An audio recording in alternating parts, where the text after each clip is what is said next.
सूरत क्या है, इसको अच्छी तरह से समझ लेना चाहिए, क्योंकि संत मत की कार्रवाई सूरत पर निर्भर है। या यूँ कहो कि संत मत सूरत और शब्द है। अगर यही नहीं समझ में आया कि सूरत क्या है, तो सूरत शब्द मार्ग की कमाई कदापि नहीं हो सकती, और समझने से मतलब उनका लखाव होने से है। अंतर में भासना चाहिए, अनुभव होना चाहिए कि सूरत क्या है। पूरा अनुभव तो शून्य में जाकर होगा, जहाँ सूरत तन और मन से न्यारी होगी। मगर कार्रवाई शुरू करने के लिए उसका जरा जरा लखाव होने लगना चाहिए। महज इल्मी तौर पर परिभाषा, डेफिनेशन याद कर लेना या रट लेना और समझ लेना कि सूरत इसको कहते हैं, इससे मतलब नहीं है। सारी वाणी सूरत और शब्द ही के भेद से तो भरी है, मगर उसको पढ़ने मात्र से सूरत का लखाव नहीं हो सकता। ये अंतर की बात है, विद्या बुद्धि का मामला नहीं है। संत मत का दारो मदार सूरत के लखाव पर है। भाग से अगर संत सद्गुरु विराजमान हो तो उनके मुख से चर्चा सुनने से रफ्ता रफ्ता अंतर में सूरत का लखाव होगा। संत सद्गुरु अक्सर सूरत के भेद और पते की चर्चा किया ही करते हैं, और जब फरमाते हैं तो जुदा जुदा ढंग से और मुख्तलिफ पहलू और रूप में कहते हैं, ताकि सूरत क्या है ये अच्छी तरह से समझ में आ जावे। जो प्रकाशक गुरु हैं वे जब सूरत के भेद का वर्णन करते हैं तो चूंकि वे खुद जानते हैं और उनको अनुभव है कि सूरत क्या है, इसलिए उनके मुख से जो सुनेगा तो सुनने वाले की सूरत किंचित न्यारी होकर उनमें लगेगी और जुड़ेगी। एक मानी में सुनने वाला सूरत शब्द अभ्यास कर रहा है और इसका उसको फल मिलेगा। अंतर में सूरत का लखाव होने लगेगा और वह बराबर होने लगेगी। अगर किंचित सूरत भी न्यारी होकर निकली तो अंतर का सूरत शब्द अभ्यास कर सकेगा और वह बनेगा। इसलिए संत सद्गुरु या सद्गुरु या महात्मा से जब जब मौका मिले वचन व चर्चा हित और चित्त से सुननी चाहिए। प्रेमी भक्तजन और अभ्यासी जिसने अभ्यास करके सूरत का लखाव किया है, उसके मुंह से भी सूरत की चर्चा सुनने से ये फायदा होगा। सूरत चित्त और तवज्जह रूप है। अपने चित्त और तवज्जह को सब में से हटाकर और अलग करके अंतर में संतों के बताए हुए नाम और शब्द में लगाना और जोड़ना या विधि पूर्वक उनके नाम का उच्चारण करना, ये सब सूरत शब्द योग है। ये तभी हो सकता है जब काल और माया यानी मन और तन के बंधन किसी कदर कम और ढीले हुए होंगे और कटे होंगे। अगर तन और मन के बंधन कड़े मौजूद रहेंगे तो सूरत को न्यारी करके शब्द में नहीं लग सकता। बंधनों का कटना बड़ा मुश्किल है। सिर्फ एक उपाय है और वह गुरु की प्रीत है। गुरु प्रीत से रफ्ता रफ्ता सब बंधन कट जावेंगे। दुनिया का कोई बंधन और कोई प्रीत ऐसी नहीं है जो गुरु प्रीत में तहलील न हो सके। गुरु की प्रीत मोहल्ले कुल है, सबको घोल देगी। फरमाया है कि प्रीत उसी की सच्ची है और उसी का एतबार है जिसको शब्द बताया जावे और उसमें उसकी सूरत लग जावे। ये पहचान है। सेवा कोई पहचान नहीं है। तन मन की सेवा से धीरे धीरे सूरत निकलेगी, इसलिए सेवा करना मुफीद है और प्रेम से करना चाहिए, उसका फल मिलेगा।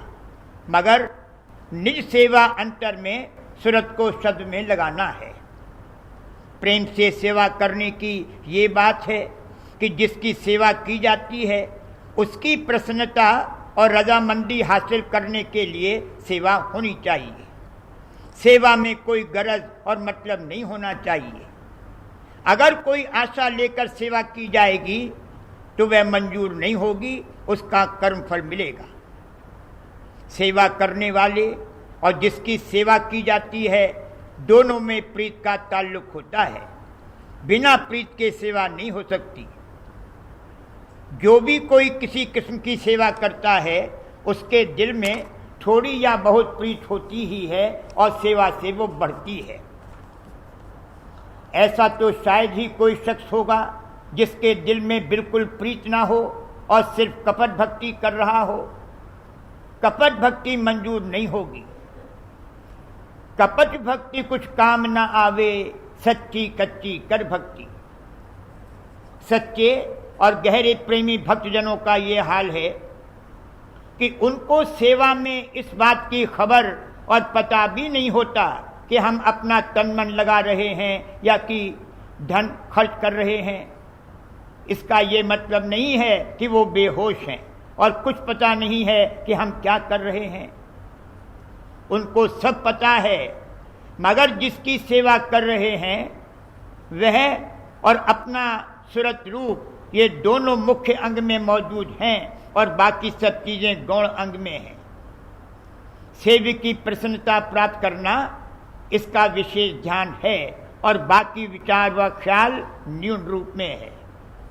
ऐसी सेवा मंजूर करके मालिक और गुरु को हर्ष और खुशी होती है और उस हर्ष में सेवक भी हर्षित होता है। ऐसी सेवा करना जिसमें सद्गुरु की प्रसन्नता और हर्ष का मुख्य अंग में ध्यान रखा जाए और उनके हर्ष में अपनी सूरत को भी लगाकर हर्षित होना, ये भी सूरत शब्द योग का फल देगा। यानी ऐसी सेवा से सूरत किंचित किंचित न्यारी होगी।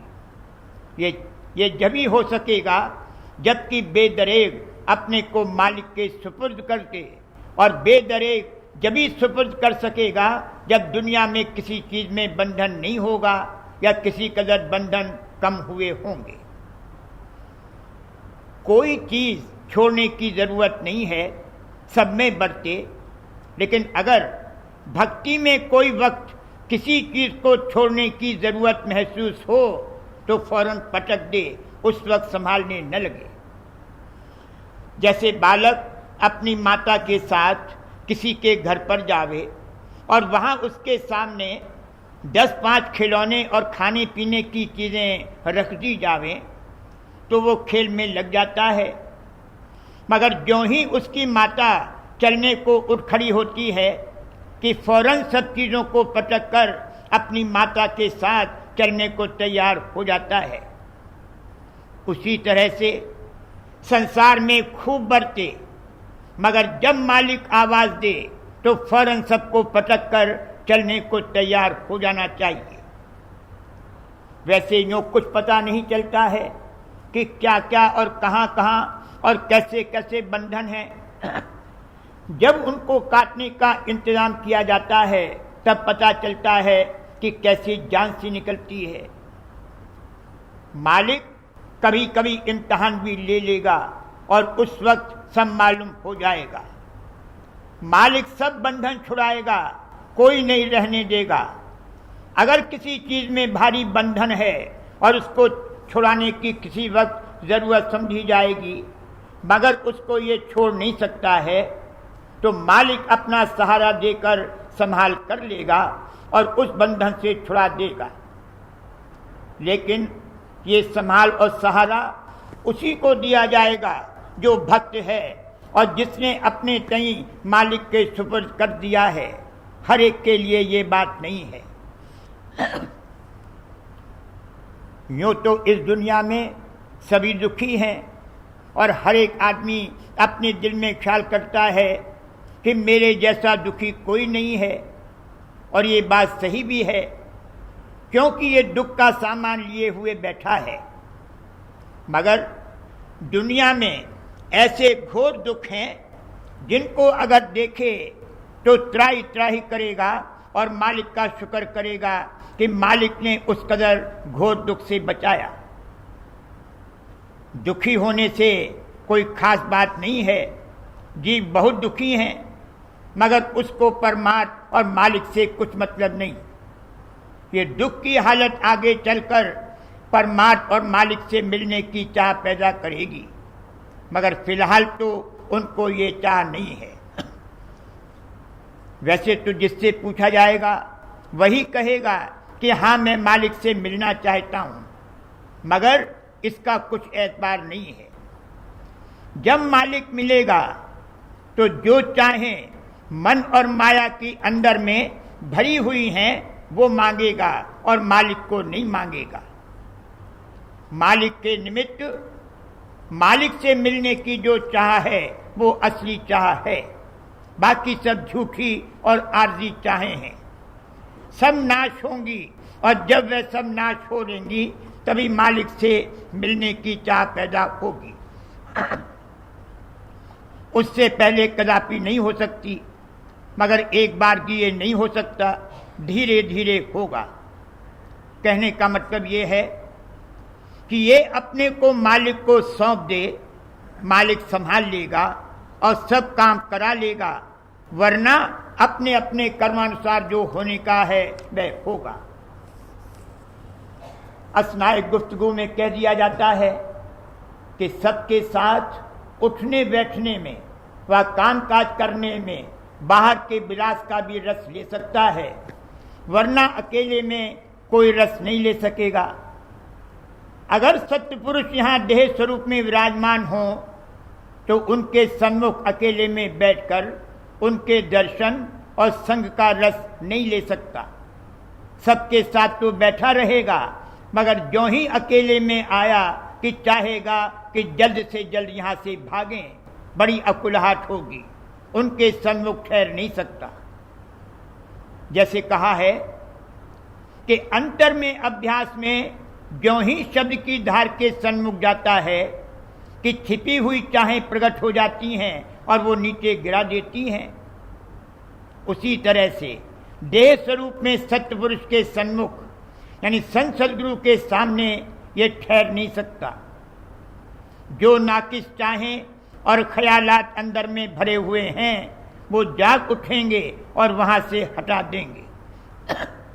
मतलब कहने का यह है कि बेपर्दे होकर सद्गुरु से मिलना बहुत कठिन है, अपनी सूरत उनमें रत और मगन करना कठिन है।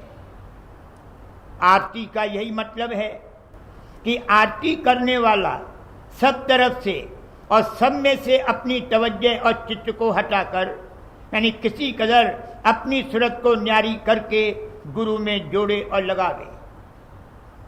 वैसे तो दिन रात दुनियावी ख्यालों और गुनाहों में मशगूल रहता है, कभी अकेले में अपने में आप रत और मगन होने का रस नहीं लेता।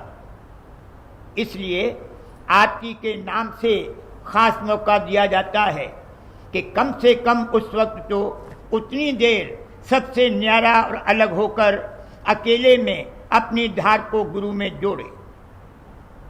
वैसे आरती के वक्त और लोग भी शरीक हो जाते हैं, मगर आरती करने वाला सद्गुरु के सन्मुख बैठकर दृष्टि से दृष्टि जोड़ता है और अकेले का बेपर्दगी का रस लेता है, वही आरती है।